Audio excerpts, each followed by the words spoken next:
O som que dominava o ar era o de madeira estalando sob a força bruta de cascos furiosos.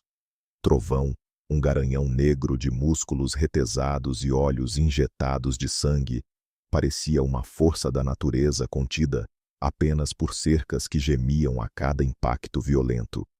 No centro daquela poeira sufocante e do calor escaldante do meio-dia, estava Helena. Suas roupas eram simples, tecidos gastos e desbotados pelo sol, manchados pelo trabalho pesado da limpeza diária. Suas mãos, embora calejadas pelo uso constante de vassouras e baldes, seguravam uma sela velha com uma firmeza que desafiava sua aparência frágil e cansada. Ricardo, o dono daquelas terras vastas e de quase tudo o que a vista alcançava, soltou uma gargalhada que cortou o silêncio tenso da multidão reunida. Ele se posicionou no topo da cerca, com seu chapéu caro e botas de couro impecáveis, e transbordando uma arrogância que o dinheiro não conseguia esconder. "Você não passa de uma faxineira, Helena", gritou ele, com o rosto vermelho de escárnio, enquanto apontava para a sela nas mãos da mulher. "Tire suas mãos sujas desse animal antes que ele te esmague como um inseto no barro. Eu não quero ter o trabalho de limpar o seu sangue do meu curral para os convidados não sentirem nojo." A plateia, composta por peões experientes e curiosos da região, rompeu em risadas cruéis. Eles haviam assistido, horas antes, 3 dos cavaleiros mais fortes da região serem arremessados ao chão pelo garanhão indomável. Ver aquela mulher, que passava os dias esfregando chãos e carregando lixo, ousar se aproximar da fera, era o ápice do entretenimento para uma elite rural que se sentia superior. Helena, no entanto, permaneceu em um silêncio absoluto, e ela não retrucou, não implorou e nem mesmo desviou o olhar. Esse silêncio carregado criava uma lacuna desconfortável. Por que ela não se defendia? O que a mantinha ali, imóvel, diante de tanta humilhação pública? O conflito social era palpável. De um lado, o ego inflado de Ricardo e sua necessidade de reafirmar poder. Do outro, a dignidade silenciosa de quem parecia carregar um mundo de segredos nos ombros. Percebendo que os insultos não a moviam, Ricardo saltou para o chão e caminhou até ela, parando a poucos centímetros. Ele propôs então uma aposta cruel, uma daquelas que mudam destinos. "Já que você se acha tão capaz, vamos fazer um acordo diante de todas essas testemunhas. Se você conseguir selar e montar o trovão sem ser morta, eu assino a quitação da dívida da pequena propriedade do seu pai hoje mesmo.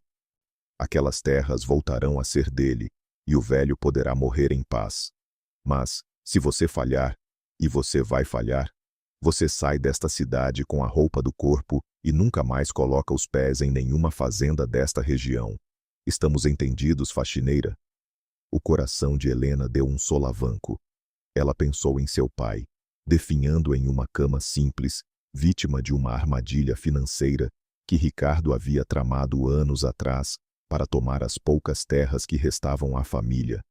O foco visual da multidão estava em suas mãos calejadas, mas o que realmente importava era o brilho profundo em seus olhos, uma mistura de tristeza antiga e uma determinação que não conhecia o medo.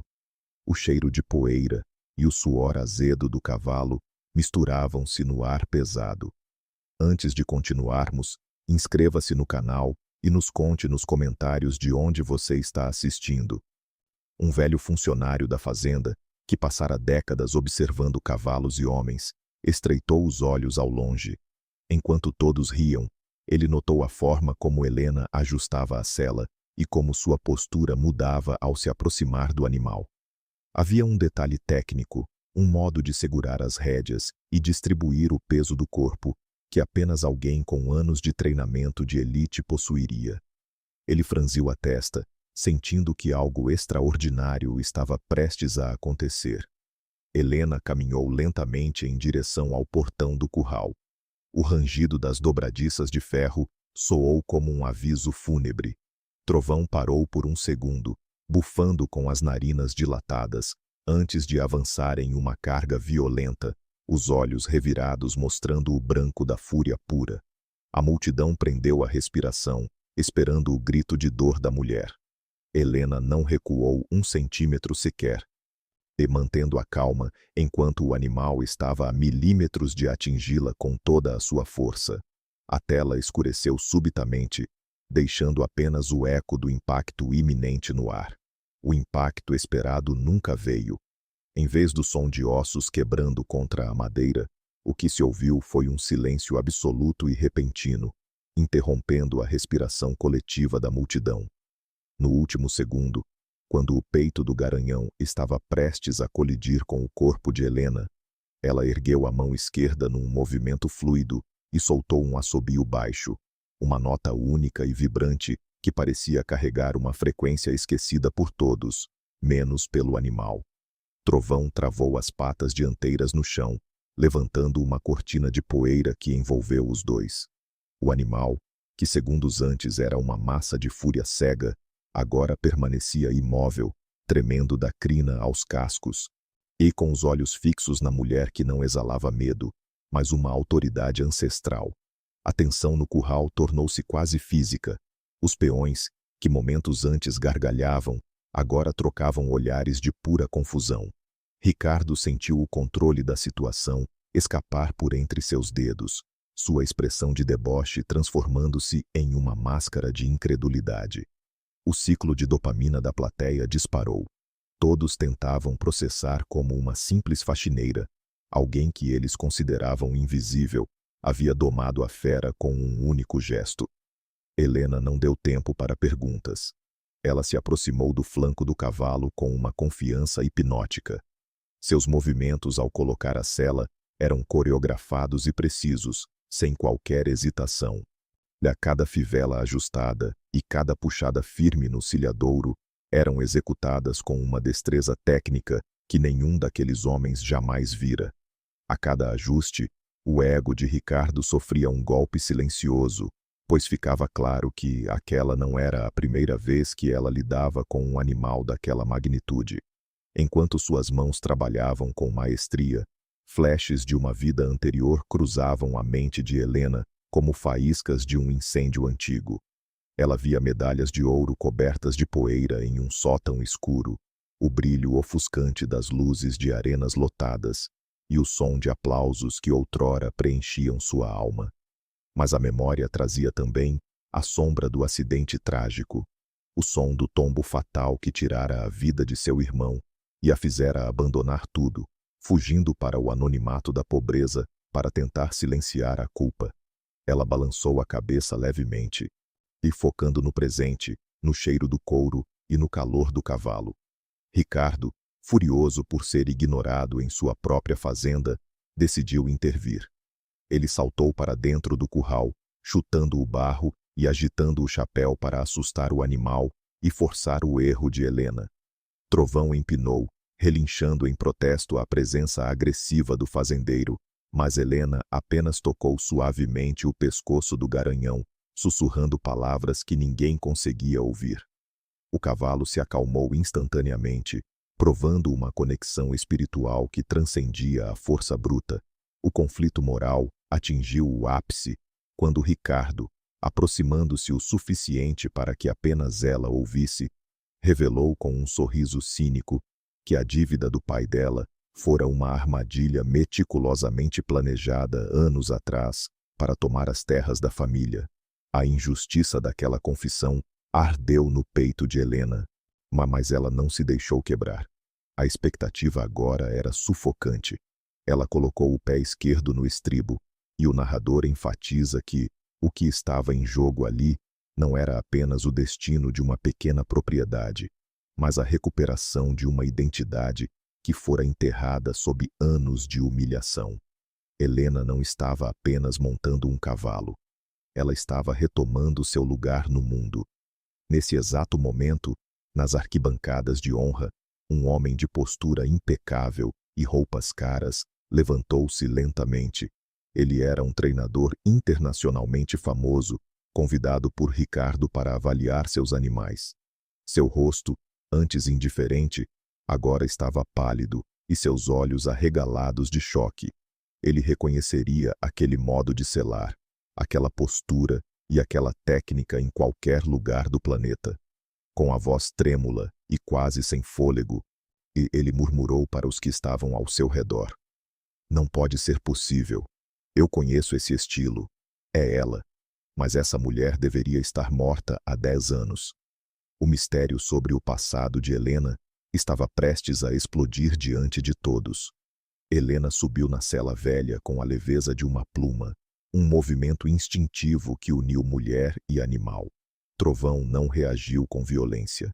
Ele aceitou o peso dela com uma submissão reverencial, sentindo a liderança calma. Assim que ela se acomodou, o mundo ao redor pareceu desaparecer completamente.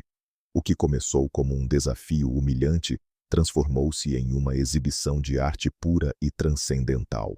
No meio do barro da arena de Ricardo, sob o olhar atônito da multidão, Helena começou a guiar o cavalo em movimentos que desafiavam a lógica.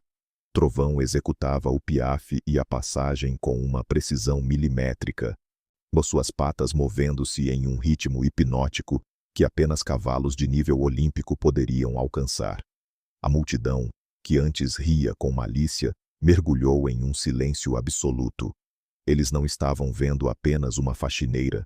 Testemunhavam uma maestria técnica e espiritual que transcendia qualquer título de terra. O treinador internacional, pálido como cera, levantou-se subitamente da arquibancada. Ele desceu até a beira da cerca, ignorando Ricardo. "Parem tudo agora!" ele gritou, sua voz carregada de uma emoção profunda. Ele olhou diretamente para Helena, cujas lágrimas agora sulcavam a poeira em seu rosto. "Não pode ser outra pessoa", murmurou o homem para o público em choque. "Esta mulher que vocês humilharam não é uma simples faxineira. Vocês estão diante de Helena Bittencourt, a maior cavaleira que este país já produziu." E todos acreditávamos que ela tinha desaparecido para sempre, após aquele trágico acidente com seu irmão, há 10 anos. O nome de Helena ecoou pela fazenda como um trovão. As histórias sobre a jovem que abandonara as arenas internacionais após a morte de seu irmão eram lendas tristes. Helena passara uma década escondida na sombra da culpa, trocando medalhas pelo anonimato da pobreza. Ricardo, reduzido a uma figura pequena diante daquela revelação, tentou gaguejar uma ofensa, mas as palavras morreram em sua garganta seca. Ele fora derrotado não por um discurso, mas pela excelência incontestável de quem ele tentara destruir para alimentar o próprio ego egoísta e mesquinho que tanto o definia. Helena conduziu Trovão até parar na frente de Ricardo, cujos pés estavam enterrados na lama. E ela desceu do animal com a mesma dignidade silenciosa de quando aceitara o desafio. Sem levantar a voz, ela estendeu a mão firme. "O documento, Ricardo", disse ela, sua voz clara e inabalável. "A quitação da dívida do meu pai, assinada agora, diante de todas as testemunhas que você mesmo convidou para me verem cair." Humilhado e sob o olhar de julgamento de seus pares, Ricardo não teve saída. Ricardo sentiu o peso do silêncio de todos os presentes, percebendo que sua reputação estava arruinada para sempre.